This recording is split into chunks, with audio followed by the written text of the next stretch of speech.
Okay, question 12 is about Amy gluing the 6 stickers shown onto the face of a cube.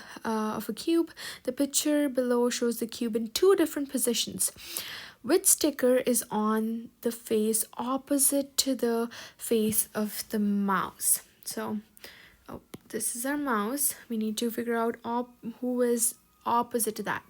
Now, if you see, this is the arrow for ladybug here, and ladybug is the only one that's common in both of the cube positions, but it changed over here. It's basically like this cube is gonna be sitting, like the ladybug will be down over here, I guess, on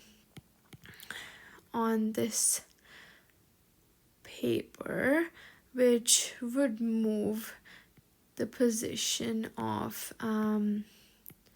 our fly to be over here. So our fly will be over here, and then our dog would be above over here.